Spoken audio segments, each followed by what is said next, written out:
Hello student, स्वागत है आप सभी का स्टैंडअप क्लासेस पर। तो दोस्तों, आज से हम लोग नेवी एमआर के लिए मैथमेटिक्स का जो सिलेबस है उसको हम लोग एकदम बेसिक से पढ़ेंगे और एकदम बेसिक जीरो लेवल से पढ़ेंगे। अब पहला नंबर आप लोग ये देख लीजिए कि आप लोग ये मत कहिएगा कि सर हमको ये क्वेश्चन आ रहा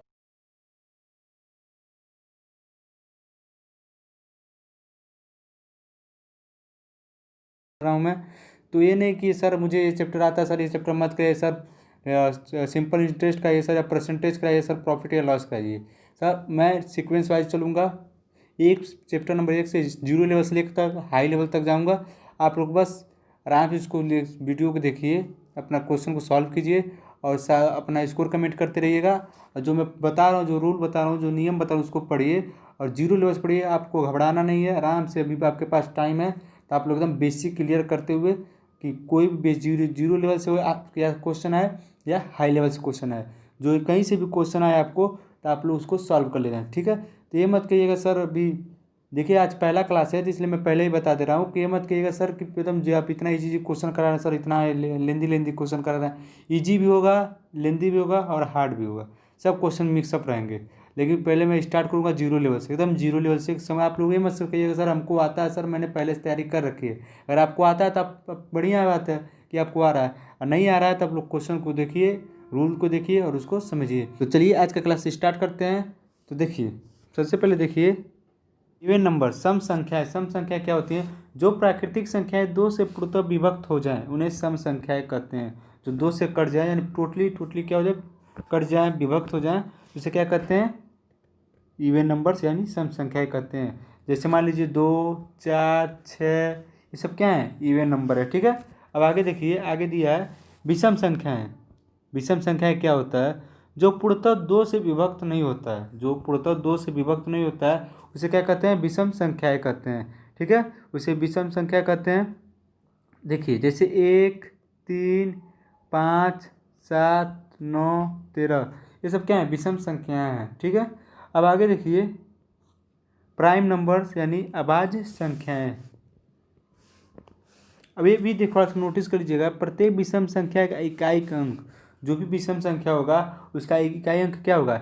एक मान लीजिए 21 हो गया, 23 हो गया, 25 हो गया, या 37 ले लीजिए, 477 ले लीजिए। जो भी विषम संख्या होता है उसका इकाई अंक क्या होता है? 1, 3, 5, 7, 9। आप लोग इसको थोड़ा ध्यान दे दीजिएगा। आप लोग 1, 3, 5, 7, 9 आपका क्या होता है? विषम संख्या का इकाई अंक होता है। ओके, अब देखिए अगला आपका डिफिनेशन है प्राइम नंबर्स, अभाज्य संख्या क्या होता है। ठीक है,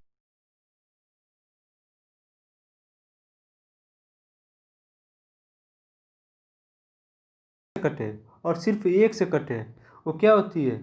वही सिर्फ अभाज्य संख्या होती है। जैसे मान लीजिए आप कहेंगे सर एक है, तो 1, 2, 1, 2, 3, 5, 7, आप कहेंगे सर एक हो सकता है एक प्राइम नंबर हो, नहीं, एक आपका प्राइम नंबर नहीं है।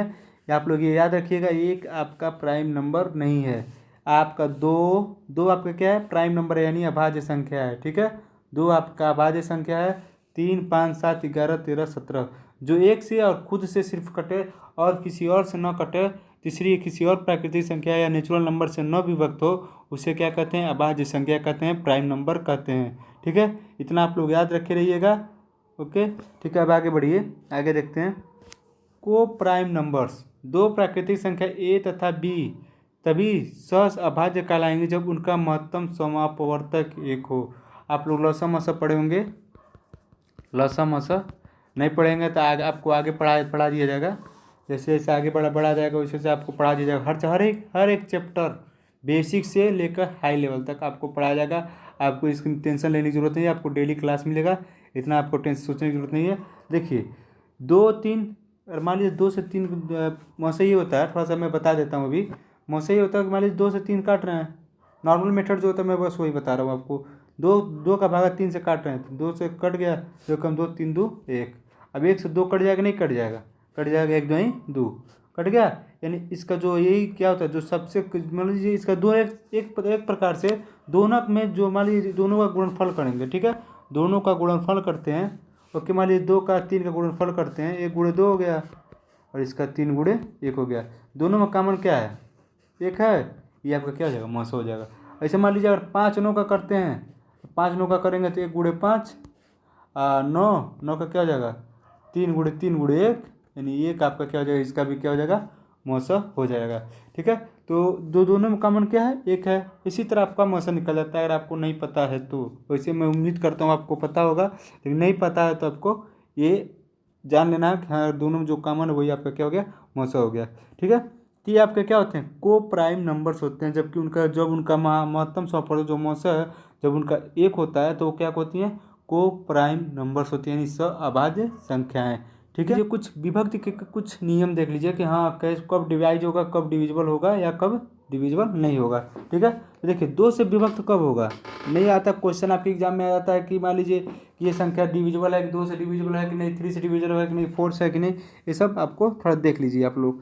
देखिए कोई 2 संख्या 2 से विभक्त तभी होगी जब इसका इकाई अंक, कोई संख्या मान लीजिए है वो 2 से तभी उसमें तभी वो कटेगा, यानी विभक्त होगा, यानी डिवाइड होगा जो जब उसके इकाई अंक यानी यूनिट डिजिट, इंग्लिश में यूनिट डिजिट, हिंदी में इकाई अंक। ठीक है, यूनिट डिजिट या इकाई अंक पे 0 2 4 6 8 हो, इनमें से कोई एक हो तो आपका 2 से क्या हो जाएगा, कट जाएगा। मान लीजिए एग्जाम्पल के तौर पर हम लोग लेते हैं 420 कट जाएगा, 462 कट जाएगा, 8 7 6 4 3 2 कट जाएगा, बिल्कुल कट जाएगा।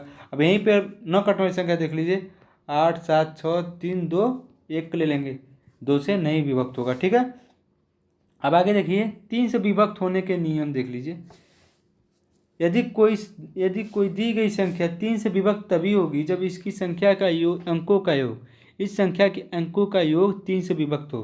मान लीजिए खूब बहुत बड़ा संख्या, मान लीजिए यही संख्या है 6 7 4 5 0 2। अब पूछ दिया एग्जाम में, पूछ लिया बताइए 3 से डिवाइड होगा कि नहीं होगा, 3 से कटेगा कि नहीं। मतलब मान लीजिए ये भी पूछ सकता है कि जो आप निम्न में जो ऑप्शन दिया है ये बताइए ये इसमें तीन से में कौन सा भाग चला जाएगा। तो आप लोग ऐसा तो नहीं करेंगे, आप लगेंगे जो नहीं एग्जाम में तो 2 अंक तो देगा नहीं, या 6 अंक या 7 अंक का देगा। तो आप लोग ऐसा तो है नहीं कि आप लोग लगेंगे डिवाइड करने, देखते हैं कौन डिवाइड हो जाता है कौन कट जाता है, लगेंगे गुणा भाग करने। नहीं, क्या करना है आपको, उस सभी संख्याओं को जोड़ लेना है। 6 7 13, 13 4 17, 17 5 22 2 24, पूरा का योग कितना है 24 है। अब देखिए 24 कटेगा कि नहीं 3 से, 3 8 24, यानी ये भी संख्या क्या होगी 3 से क्या हो जाएगी, डिवाइड हो जाएगी। तो आपको ऐसे एग्जाम में करना है, या ये सब क्वेश्चन आपको टाइम टेकन रहते हैं, ये सब क्वेश्चन को लड़के सब क्या करते हैं छोड़ देते हैं, अरे यार कौन करेगा इतना डिवाइड करना, कौन करेगा डिवाइड करना पड़ेगा। तो आप लोग क्या करें, इसको जोड़ लेंगे तो आपका मात्र 10 सेकंड 5 सेकंड में इसका आंसर आ जाएगा। ठीक है, तो आप लोग इसको याद की करिएगा और इसका नोट्स जरूर बनाइएगा। जो भी इसका नोट्स आप लोग स्क्रीनशॉट लेते रहिए और इसका नोट्स बना लीजिएगा। ठीक है, अब देखिए 4 से विभक्ति का नियम, कोई दी गई संख्या 4 से विभक्त तभी होगी जबकि इसके दाईं और इकाई अंक से बनी संख्या 4 से विभक्त हो।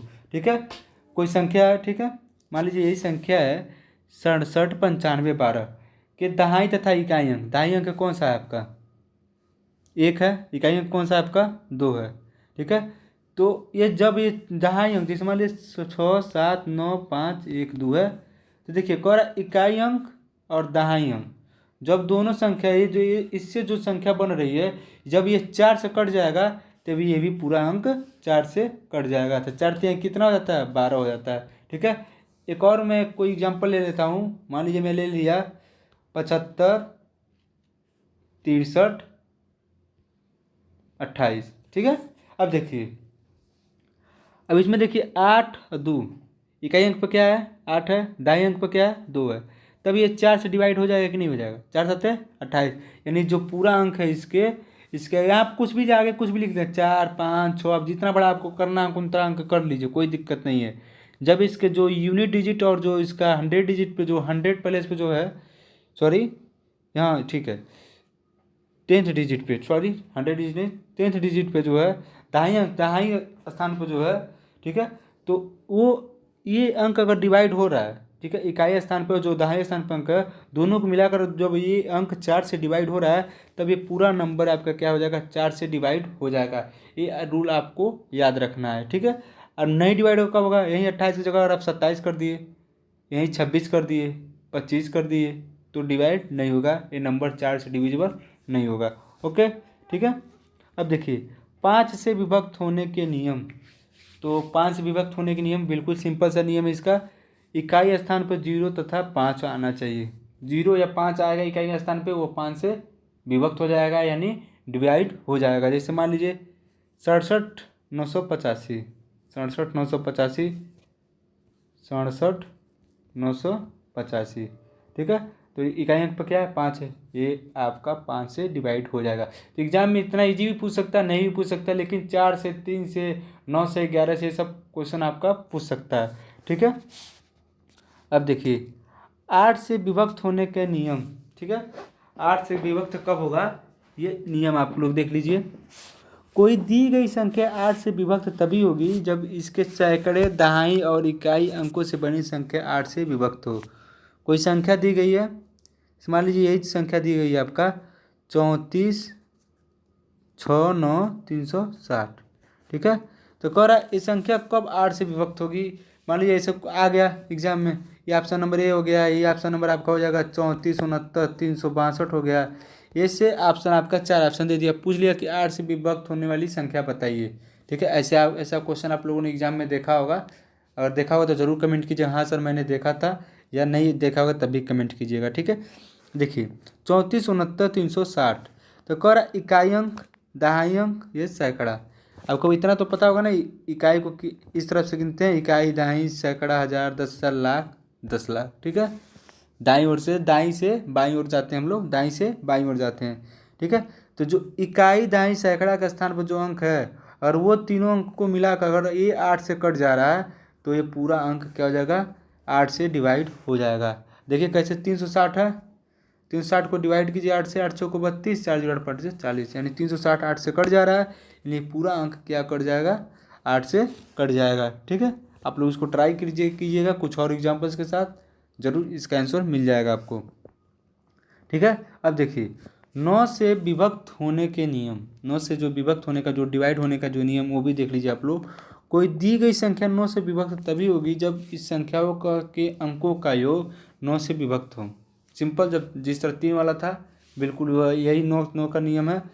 कोई भी संख्या दिया है और उसको जोड़ेंगे, जैसे 95, 64, 21 दिया है, अब इसको आप लोग जोड़ेंगे कि हाँ ये जिसका जोड़ 9 से कट रहा है कि नहीं। अगर नहीं कटेगा तो नहीं कटेगा। जैसे 9, 5, 14, 26, 4, 24, 2, 26, 1, 27, टोटल इसका सम कितना आ गया, 27 आ गया। 27 को 9 से डिवाइड कर देंगे, बिल्कुल कर देंगे, 9 का 27, ठीक है। तो 9 से कट जा रहा है, इसका जब जो जोड़ है वो 9 से कट जा रहा है, तो ये संख्या भी क्या हो जाएगी, डिवाइड हो जाएगी, 9 से भाग चला जाएगा इसमें, ठीक है, पूर्णतः विभक्त हो जाएगी। तो ऐसा क्वेश्चन आपको देखने को मिल सकता है आपके एग्जाम में। अगला रूल देखिए 11 से विभक्त का नियम, 11 से विभक्त होने का नियम क्या है। कोई दी गई संख्या 11 से तभी विभक्त होगी जबकि इकाई से बाईं ओर चलने पर सम स्थानों के अंकों का योग तथा विषम स्थानों के अंकों का योग का अंतर 0 हो अथवा 11 से विभक्त हो। अब समझिएगा, थोड़ा सा इसको थोड़ा समझ लिया आप लोग। जैसे देख लीजिए 13 है, 61 है और 0, 500, 0, 52, ठीक है। खरा सम स्थानों का योग 1, 2, 3, 4। अब देखिए 1, 2, 2, 3, 4, 5, 6, 7। 1 मिनट, मैं कलर थोड़ा चेंज कर लेता हूँ। देखिए सम स्थान पे ये है, और फिर ये 4, 1 है, और फिर आपका क्या है, ये है, ठीक है। 4, 5, 6 ये आपका सम स्थान पे है। फिर 1, 3 प्लस 1 प्लस 5, 5, 1, 6, 3, 9 हो गया, 9 हो गया। अब देखिए अब बचा आपका विषम स्थान पे 1, 2, 3, 4, तो 2 प्लस 6, 2, 8, 1, 9, यानी 9 माइनस 9 करेंगे तो आपका क्या हो जाएगा, 0 हो जाएगा। ओके, यहीं पे देख लीजिए आप लोग। तो देखिए यहाँ पे आप लोग ऐसे काउंट कीजिएगा 5, ठीक है, फिर यहाँ पे 1 है, फिर ये 3 है, ठीक है, 3, 1, 5। यहाँ दाईं से बाईं ओर जाइएगा, ठीक है। तो इसको जोड़ेंगे और इसको जोड़ेंगे जब सम स्थान उसके होंगे, जब इवन पहले से होंगे, जैसे एक यहाँ पे 1 नंबर पे, 2 नंबर पे, 3 नंबर पे, 4 नंबर पे, तो उसका योग और इसका योग या 0 हो, या इसका जब सब्ट्रैक्ट करेंगे यानी जब घटाएंगे इसको, इसका मान या 0 हो या 11 के बराबर हो, 11 से विभक्त हो, 11 से डिवाइड हो, तब वो क्या हो जाएगा, 11 से विभक्त हो जाएगा। ऐसा नंबर 11 से डिवाइड हो जाएगा, विभक्त हो जाएगा। ये आप रूल आपको क्या करना है, याद करना है। ये सब रूल लिख लेना है, कॉपी में लिख लीजिएगा। और इसका क्वेश्चन मैं सॉल्व कराने जा रहा हूँ। आज मैं कुछ क्वेश्चन को सॉल्व कराऊंगा और नेक्स्ट टर्न पे आपको कुछ क्वेश्चन को और सॉल्व कराऊंगा। उसके बाद नया चैप्टर स्टार्ट करेंगे, क्योंकि बहुत छोटा सा चैप्टर, इससे ज़्यादा क्वेश्चन आते नहीं हैं। यही विभक्त होने के क्वेश्चन आते हैं, कुछ बेसिक कॉन्सेप्ट आते हैं। ठीक है, तो आप लोग कुछ क्वेश्चन को सॉल्व कर लीजिए। अगले टर्न पे खूब अच्छे क्वेश्चन, थोड़ा सा हाई लेवल का, थोड़ा सा मॉडरेट लेवल का क्वेश्चन को सॉल्व किया जाएगा। ठीक है, आज थोड़ा सा इजी लेवल का क्वेश्चन है, तो आप लोग वो मत होइएगा सर बहुत इजी लेवल का क्वेश्चन, सर इतना इजी लेवल क्वेश्चन नहीं आता है। आ भी सकता है, नहीं भी आ सकता है। ठीक है, आप कोई भी क्वेश्चन इजी नहीं होता है, कोई भी क्वेश्चन हार्ड नहीं होता है, अपने समझने के ऊपर होता है। किसी लड़के के लिए वो क्वेश्चन ईजी होता है, तो किसी लड़के के लिए वही क्वेश्चन हार्ड होता है। तो आप लोग ये नहीं समझिएगा हमको आ रहा है तो सबको आ रहा है, नहीं। आपको आ रहा हो सकता है, अगले को ना आए, तो आप ऐसा तो नहीं आप अकेले पढ़ रहे हैं, हो सकता है किसी और को ना आए, हो सकता है उसको आए, किसी और को ना आए। तो ऐसा नहीं कि हर कोई, जरूरी नहीं कि हर क्वेश्चन आप ही को आए, ऐसा कोई जरूरी भी है ये भी नहीं है कि हर क्वेश्चन भी आपको ना आए। दोनों कंडीशन है आपके पास, या तो आपको आएगा, कुछ क्वेश्चन आएंगे, कुछ क्वेश्चन नहीं आएंगे। तो आप लोग या तो बेसिक से पढ़िए हाई लेवल तक, सारे क्वेश्चन हमको आए, जितना भी क्वेश्चन मैं इस चैप्टर से उठाऊँ, मैं कुछ चैप्टर को कर लूँ। मेरे एग्जाम में अगर ऐसा क्वेश्चन इस चैप्टर से आए, तो मैं इस चैप्टर से इस क्वेश्चन को मैं छोड़ कर ना आऊँ। और मैं सिलेबस में अगर 70% पढ़ता हूँ, तो जो 70% में सिलेबस पढ़ रहा हूँ, तो 70% से अगर सिलेबस में से अगर उस टॉपिक से अगर क्वेश्चन पूछ दिया, तो मैं उसको सॉल्व कर लूँ किसी भी कीमत पर। ऐसी पढ़ाई करनी है, ये नहीं कि सब पढ़ना है, पूछने पे कभी ना आए, ऐसा बिल्कुल नहीं करना आपको। ऐसा पढ़ना है, कम पढ़ना है, लेकिन ऐसा पढ़ना है कि जितना भी पढ़े उसको, और उस चैप्टर से, अगर मान लीजिए अगर 20 चैप्टर आपके मैथ के हैं, एमआर में 20 चैप्टर के मैथ के हैं, एयरफोर्स ग्रुप आई के लिए 20 चैप्टर मैथ के हैं, और आपको उसमें से आपने 15 चैप्टर पढ़ लिए, 5 चैप्टर आपने नहीं पढ़े, तो आप लोग ये मत सोचिएगा सर मैंने 5 चैप्टर नहीं पढ़े, मैं मेरा नंबर कैसे आ गया, ऐसा कुछ नहीं है। आपने 15 पढ़े ना, 15 में से अगर आपने 15 चैप्टर में सर 15 क्वेश्चन जो भी आ रहा है उसमें से 15 चैप्टर का जो क्वेश्चन है, आपने उसको सॉल्व कर लिया, किसी भी लेवल का हो, या हाई लेवल का हो या ईजी लेवल का हो, और आपने उसको सॉल्व कर लिया, तो आपको आप 15 चैप्टर पढ़ा हुआ आपका वो व्यर्थ नहीं जाएगा। आपके पास वो आपने जितना पढ़ा उतना आपने किया।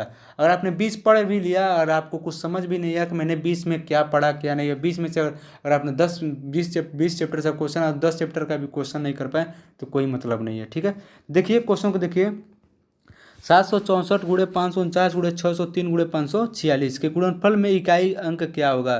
तो पूछ रहा है इसके गुणनफल में इकाई अंक क्या होगा। ऐसे क्वेश्चन आपको देखने को मिल जाएंगे नेवी एमआर में। ठीक है, तो देखिए सिंपल सा इसका फंडा है, 6 जो 6 दिया है, जो इकाई अंक दिया है 6 3 9 4, क्या कर देंगे इनका मल्टीप्लाई कर देंगे, 4 गुणे 9 गुणे 3 गुणे 6। ठीक है, हो गया। अब इसका मल्टीप्लाई कर देंगे, उसके बाद जो इसके डिजिट पे जो इसके मल्टीप्लाई करने पर जो इसके इकाई अंक आएगा, जो इसका यूनिट डिजिट आएगा, वही आपका क्या हो जाएगा, आंसर हो जाएगा। देखिए मल्टीप्लाई करते हैं, 4 9 36, 36 से 108, 108 6 48, 6 कम 6 648, यानी यूनिट डिजिट कितना आ गया आपका, यूनिट डिजिट आपका आ गया 8। 8 आपका क्या हो जाएगा, फाइनल आंसर हो जाएगा, जो कि ऑप्शन नंबर कौन सा है आपका, सी है। सी आपका क्या हो जाएगा, करेक्ट आंसर हो जाएगा।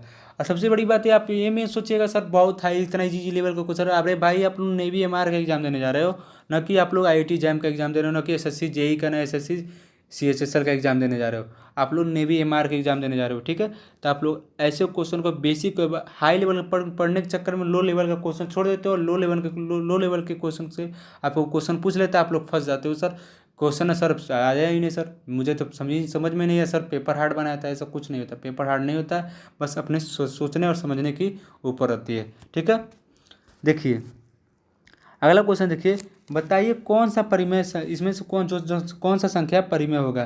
परिमेय अपरिमेय, बेसिक डिफिनेशन है, परिमेय और परिमेय की पूछ रहा है, परिमेय कौन सा होगा, परिमेय कौन सा नहीं होगा। अब बताइए आप लोग परिमेय संख्या कौन सा होगा, कौन सा नहीं होगा। अगर आपको आता है तो बताइए, इसका आंसर कमेंट कीजिए।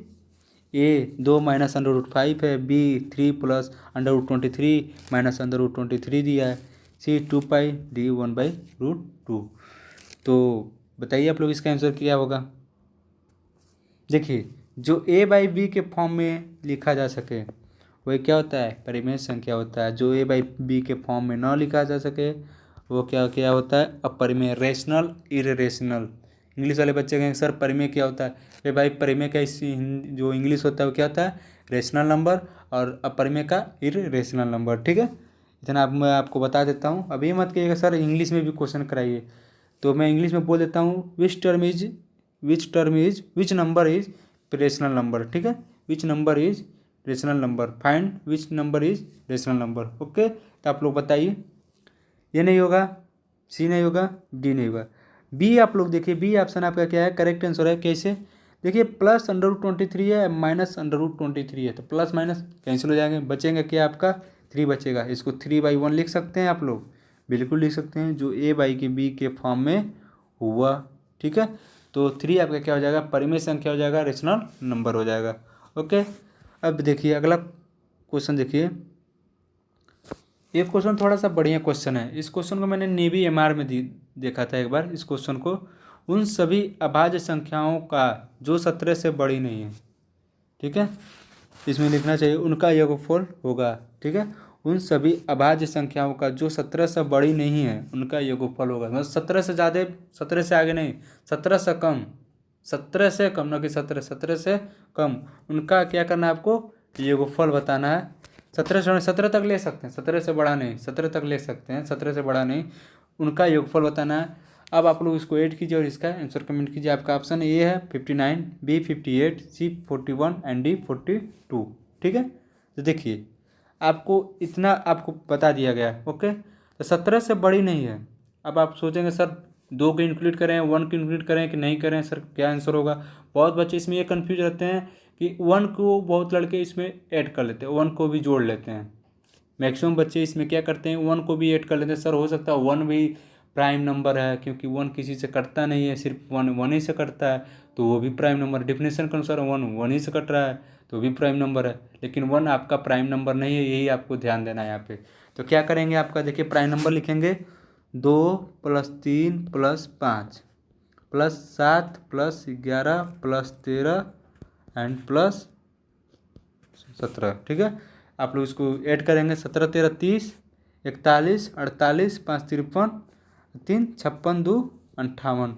58 आपका क्या हो जाएगा, फाइनल आंसर हो जाएगा, जो कि ऑप्शन नंबर कौन सा है आपका, ऑप्शन नंबर आपका बी है। बी आपका क्या हो जाएगा, करेक्ट आंसर हो जाएगा। ठीक है, अब बढ़ते हैं अगले क्वेश्चन पे। अगला क्वेश्चन देखिए, 2 अंकों की संख्याओं का योग, 2 अंकों की संख्याओं का योग कितना दिया है, 11 है। ठीक है, अगर संख्या को परस्पर पलट दिया जाए, अगर संख्या को परस्पर पलट दिया जाए तो उल्टी संख्या 9 से बढ़ जाती है। यहाँ थोड़ा लैंग्वेज आप लोग पकड़िएगा, तो उल्टी संख्या 9 से बढ़ जाती है, यानी जो उल्टी संख्या है वो जो पहले संख्या थी उस पहले संख्या क्या होती है, 9 बढ़ जाती है। ठीक है, तो वह संख्या क्या है, तब पूछ रहा वह संख्या क्या है। अच्छा क्वेश्चन है, आप लोग अब ये लगाइए क्वेश्चन। अब मत कहिएगा सर इजी क्वेश्चन दिए हैं, क्वेश्चन लगाइए। मैं आपको टाइम देता हूँ, 1 मिनट का टाइम दे रहा हूँ आपको, आराम से इसको लगाइए, इसका आंसर कमेंट कीजिए आप लोग।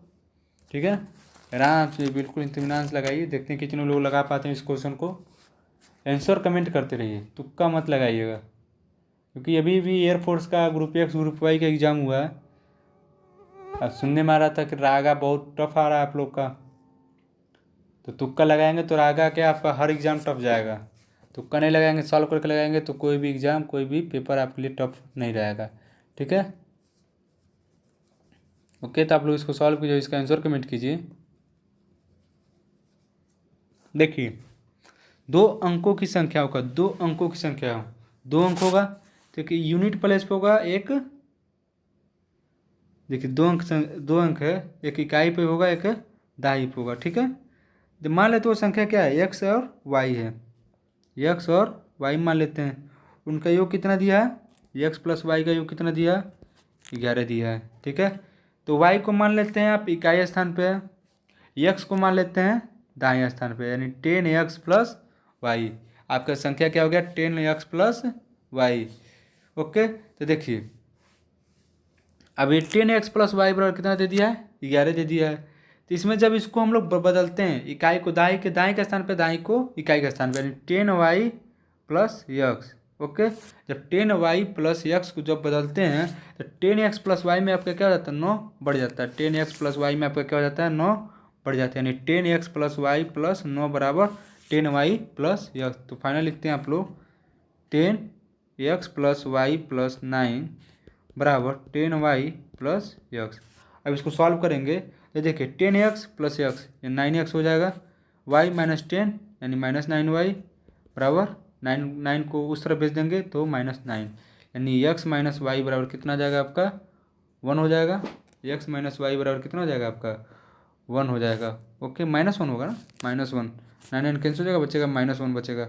x माइनस वाई बराबर आपका हो जाएगा -1 हो जाएगा। ओके, ठीक है, x माइनस वाई बराबर -1। आपका x माइनस वाई यहाँ लिखता हूँ मैं, x माइनस वाई बराबर कितना आ गया, -1 आ गया। और x प्लस वाई बराबर कितना था आपका, 11 था। तो इसको सॉल्व करेंगे तो 2x बराबर कितना आ जाएगा, 10 आ जाएगा। x बराबर 5 आ जाएगा। x बराबर 5 आ गया तो y बराबर कितना आ जाएगा आपका, 6 आ जाएगा। तो संख्या क्या है आपका, 5 और 6 है। इसका मैंने ऑप्शन नहीं दिया आपको, तो x 5 y 6। तो क्या आपने माना था, 10x प्लस वाई। तो 10x वाई प्लस वाई आपने माना था वो संख्या, तो 10 पचे 50 प्लस वाई प्लस 50, वाई कितना दिया, 6 दिया, यानी 56 आपका क्या हो जाएगा, करेक्ट आंसर हो जाएगा। जो कि ऑप्शन तो मैंने दिया नहीं है, तो आप लोग इसको सॉल्व कीजिएगा। इसका ऑप्शन मैंने नहीं दिया था, थोड़ा सा जनरल क्वेश्चन ऐसे मिल गया, मैंने आपको दे दिया था। आप लोग इसको इसका आंसर, ऐसे ही क्वेश्चन आपको कुछ इससे थोड़ा सा हट के कुछ अलग क्वेश्चन आपको कल देखने को मिलेंगे। ये सब जो जितने भी क्वेश्चन, ऐसा नहीं है कि बस मैंने इससे उठा कर कहीं से दे दिया है। ये सब क्वेश्चन किसी न किसी एग्जाम में आए हुए हैं। नहीं विश्वास होगा तो लोग कि आप लोग इस क्वेश्चन को सर्च कर लीजिएगा, कहीं से भी देख लीजिएगा। ये क्वेश्चन किसी न किसी एग्जाम में आए हुए थे, वहीं से मैंने क्वेश्चन को उठाया। ऐसे कोई भी क्वेश्चन कहीं से भी बना के नहीं उठा लिया है। ये सब क्वेश्चन किसी न किसी एग्जाम में आए हैं, ठीक है।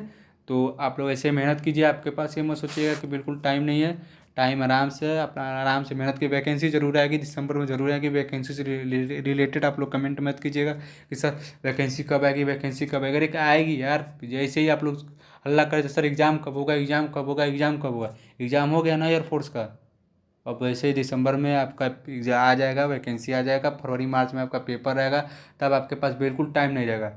जिस लड़के ने अभी से मेहनत करना स्टार्ट कर दिया उसका सिलेक्शन श्योर है।